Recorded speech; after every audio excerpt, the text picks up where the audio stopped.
Now, when you think about a truck gun, you probably think something that's compact, reliable, accurate. Anyways, guys, let's talk about those top 5 truck guns of all time. Today we're talking about truck guns or vehicle guns. I have 4 different options right here. So I'm kind of I always like to have something in a rifle caliber. Here are all the guns in my truck. Let's start here. I got this one, I got this one tucked in here. If we look up here, I got that one. I don't have any security systems, right? I got glass. Obviously, you break that glass, you can access my guns.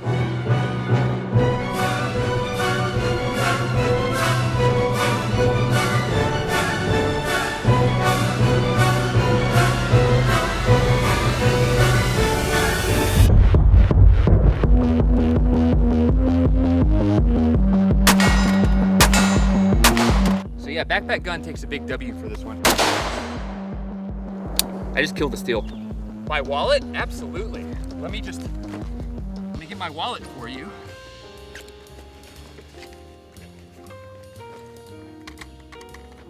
Ah, this is a wallet.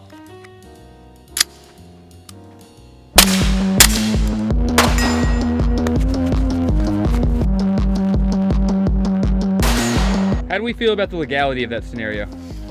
Oh, you're going to prison.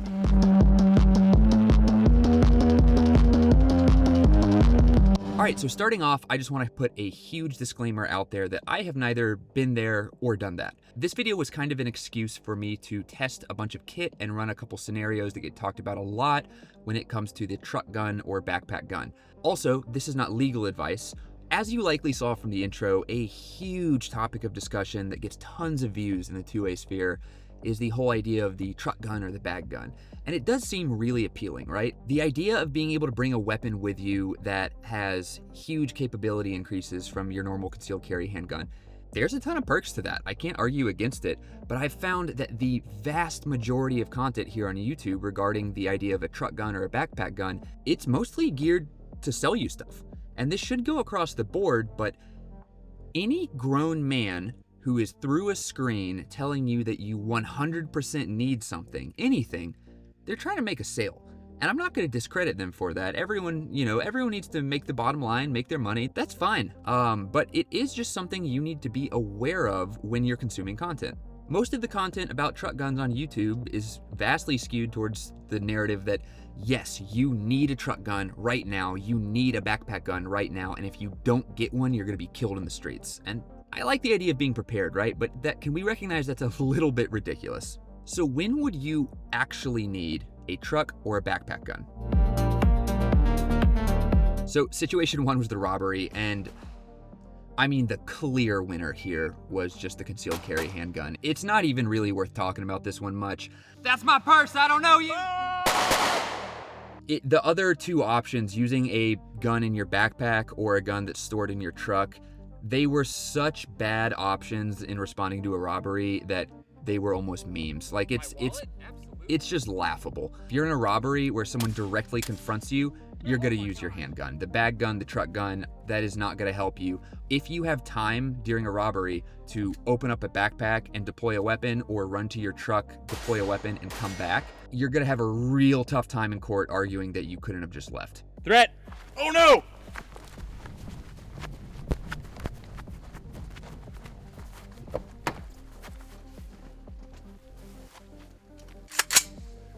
You're about to have a bad day!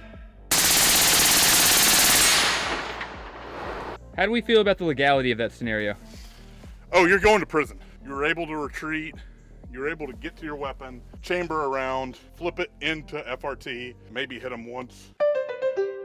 And this is where things actually started to change a decent bit. We all accidentally shot one of the no-shoot targets. Yeah. What's the damage? I did shoot the civilian. All of the shots we were taking were from 40 to 60 yards. Guys, we are not good shooters. Handguns are tough across the board. I practice handgun way more than I do rifle. I like shooting handguns more than I do rifles, and I'm still garbage. My handgun skills really start to drop off past 40 yards, and I'm not like the Chad Eli Dickens. We all know the story of Eli Dickens, who took down the mall shooter at like 40 or 50 yards with multiple shots to the body. And if you are going to be the guy who is saying they are ready to respond to a mass casualty event and you've only got your concealed handgun, you either, one, have to guarantee you are able to move up close, which becomes much more dangerous for you, or you have to be an absolute Chad with your handgun skills. We weren't really under stress at all. We still all shot no-shoot targets. This is a situation where the bag gun actually became very, very viable. Unless you are the very first person to get dropped in a mass casualty event, it's actually theoretically likely that you will have time to find cover or concealment and deploy a weapon from your bag. The obvious benefit of a bag gun in this situation is that you're able to deploy a weapon that increases your capabilities out to at least 150 yards.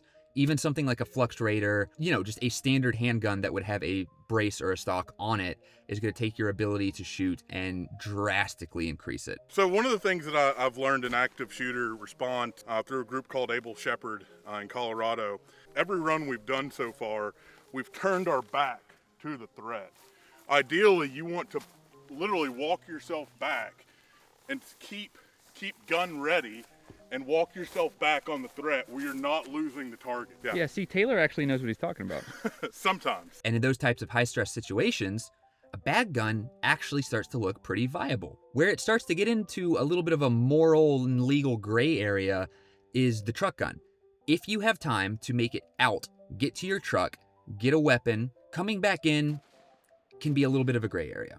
I'll be using the laws and the precedent that's been established in Alabama because that's where I live. Alabama is not a duty to retreat state, and you legally are in the clear if you leave a threat, grab a weapon, and return to the scene as long as the threat is still actively ongoing. Legally, in my state at least, it does seem that you are within your rights to return to the fight armed as long as the fight is still ongoing. Now, while obviously the truck gun would in theory be more capable than a bag gun because you'd be able to get something like a 16-inch AR, the bag gun does have one benefit over being on scene with a rifle, and that is when it comes to cleanup. The cops are going to arrive on scene, and if you are standing around with a rifle in your hands, you need to do your due diligence, call 911 and identify yourself. Specify that you were involved in a mass casualty event and that you played a role in taking down the assailant. You're gonna be detained. Let's just get that across the board. You're gonna be detained. You're probably gonna be put in handcuffs temporarily. Please evoke your right to counsel in this situation. If you have a PDW over a rifle, you're able to stow that back in the bag. Same with a handgun, you're able to reholster that handgun. And while yes, you will still be detained most likely, when the police arrive on scene, your profile is not gonna be dude holding a rifle on the scene of a mass casualty event. It's gonna be a civilian standing there ready to talk to the police. There is a black widow that is eating a wasp.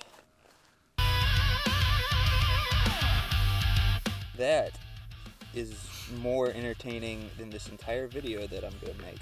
See that right there? That's like just nature's metal. That's just, just death right there. All right, so how well does the idea of a truck gun work if you are inside of a truck? Let's say vehicle defense. The reality of this one is in a lot of situations, it's actually gonna be more beneficial for you to work on your handgun skills rather than drop $1,500 to $3,000 on a brand new setup for the back of your truck. The handgun within reach is really likely gonna be much more useful to you than having to flounder around, reaching back behind the seats, trying to grab a rifle and charge a rifle and load a magazine. You hear people say a lot that the best way to win a fight is just to not be in the fight. And this is one of those situations where I actually do agree with that advice. In the hypothetical that you are completely blocked in, let's say there's a traffic jam or fill in the blank protest, and you can't even drive through the threat, even though you just got a new brush guard and it is just longing for the taste of blood, it's really difficult to justify getting out of the car.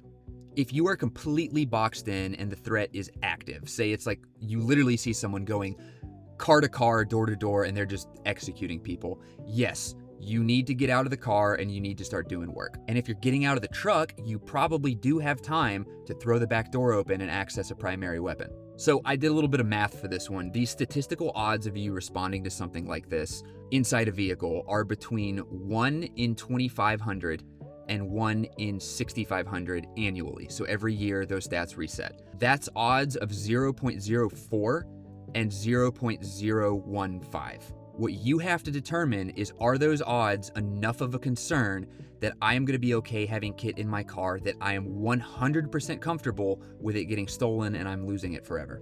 It be what it be. You know, melts into your leather, and then it be a painful and expensive. So we'll see how it goes with me, because I'm okay to hurt my own truck. I know that this is super lame to talk about it, and even I get tired of this talking point, but the reality is that the vast majority of stolen firearms come from inside of vehicles.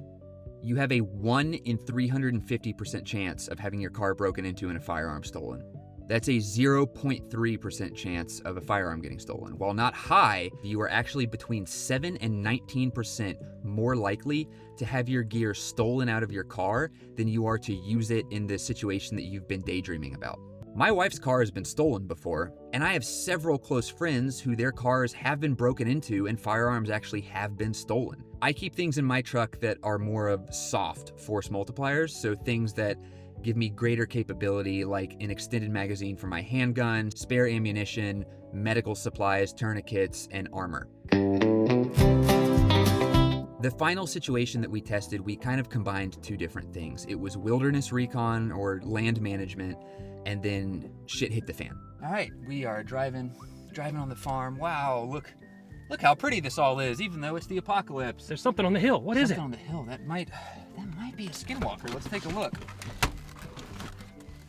For those situations, it actually would be pretty likely that you would just be driving around casually and you have a rifle stowed in the passenger seat next to you. When I'm driving on Knight's Land down south, I've actually started keeping one of my rifles up front in case I see coyotes, so I can just very quickly step out and try and pop off a few rounds. And if the country actually has just like completely collapsed and for some reason I have to travel a really far distance, yeah, I'm probably gonna have a rifle up in the front seat within reach.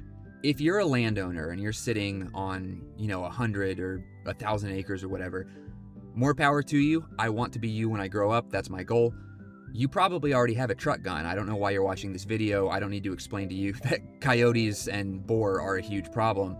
So yeah, it makes sense in that situation. I will say though, in the whole end of the world situation, there is a little bit of merit to the bag gun. Even if the world has ended, the ability to conceal a weapon in a bag might help you out in some situations where you don't want to paint a massive target on your back just by openly wearing plates and carrying a rifle.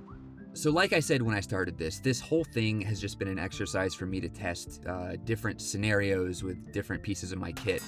And if you have suggestions, please let me know in the comments, because I would love to see how I could kind of game this a little bit more effectively. In the process of planning this, I actually asked Twitter, and I said, in what situations do you think a rifle in the truck or a PDW in a bag is better suited than using your concealed carry handgun? And I got a ton of responses. Follow us on Twitter, by the way. I carry a truck gun for rural land and four-legged predators. It gives me the ability for greater range and accuracy than a handgun. Any event that prevents you from being able to get home or exit. If the target is not in direct line of sight, in reference to the bag gun. Total SHTF and grid down. And then I had a lot of people say the best defense is leave, but if bystanders are in danger, everything changes. And I think those all really do make a lot of sense within their own context. That brings us back to the beginning of this video. There is so much content out there. Top 10 truck guns, best caliber for your truck gun, my 5 favorite truck guns. If you're not careful, you can watch all this stuff and blink and you spend $3,000 on a truck gun. I'm not here to tell you whether you do or do not need a truck gun. You're a grown-ass man. I don't believe any women watch this, but I'm not going to tell you how to spend your money. I do, however, just really want to call out the blatant consumerism behind most of the truck gun content on YouTube. If a grown man tells you you need a truck gun, it's because he's trying to sell something. In closing, I would highly encourage you, take a look at your own life, Look at your finances, look at where you live, the places you travel, the situations you think you are likely to have happen to you throughout your life, and also the likelihood of your vehicle being broken into. Weigh all of those together and then make the decision for yourself. Don't just watch content and swipe your credit card. So, are truck guns stupid?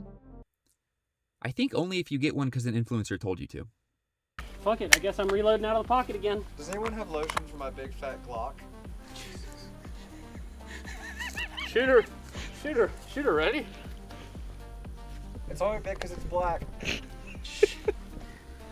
Oh no. A wild Vaporeon has appeared. What do you do? In terms of male, female, No, go, go, go, go. oh shit, I'm out. Gun! Gun!